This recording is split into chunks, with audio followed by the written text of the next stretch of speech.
So this is a 5-note figure. We're going to use the claw. We're going to use our thumb, index, and middle. We're going to use E minor with B in the bass. We're going to use C major 7. And then D sus with a 6th. Back down to C major 7. And then to E minor. Just so that it doesn't get boring playing the same notes over and over without any change of harmony. Keep your right hand, I keep it behind the sound hole, but you can place it over the sound hole if you wish. Try not to be too far back towards the bridge, although you would get a different tone there that you may like for an effect. That of a brighter tone. As you move up towards the sound hole, it gets warmer. As you go closer to the neck, even warmer. So it's up to you, but for now, I would say wherever your arm falls naturally over top of the guitar, then down onto the strings. So you're going to strike with your thumb, then your index. This is where your speed's going to come from.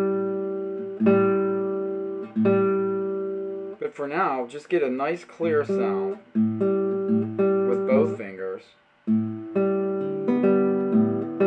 then you're going to play the last 3 notes, which will be your middle finger or M finger on string 2, index on string 3, thumb on string 4.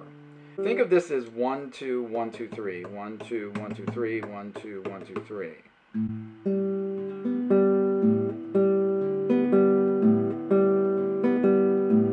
The first 2 notes you can say they're 8th notes, 1 and then the next beat would be a fast triplet.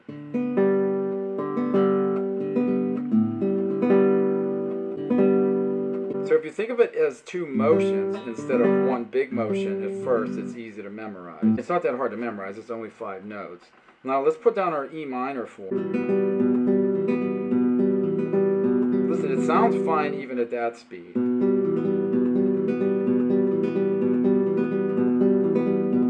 Keep your right hand relaxed.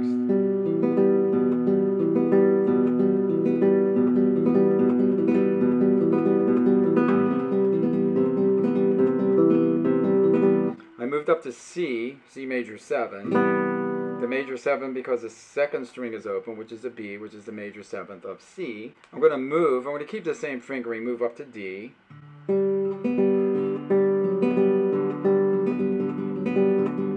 The G is the suspension in D, or you could call it an 11th, and then the B is the 6th.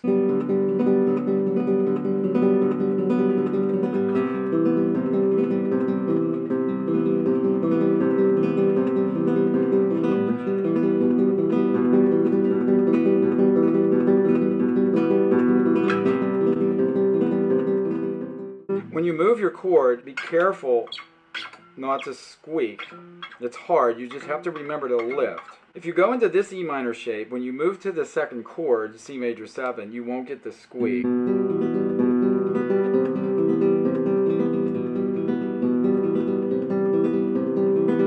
When you move up to D, then we're going to use these 2 fingers, so it's a different fingering than the first time I showed you. Notice when I went back to C, I lifted, I didn't do...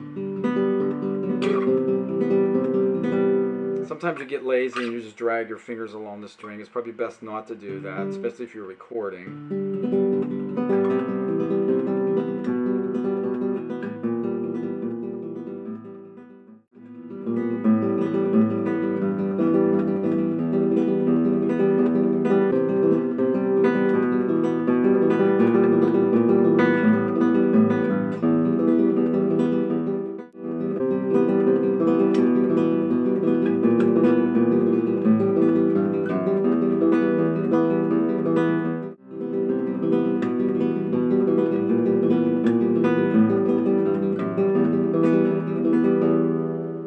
For that little extra addition at the end where I did the bass run downward, did C twice, E minor, added the B flat,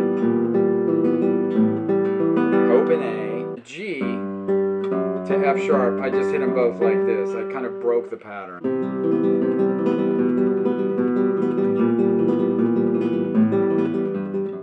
And that's it. That's a little bit of a workout, but that will help your claw finger style playing a lot, meaning your thumb, index, and middle. We will be adding the A finger so that you condition that finger to function as well, or close to as well as the other two. So I will see you in the next lesson.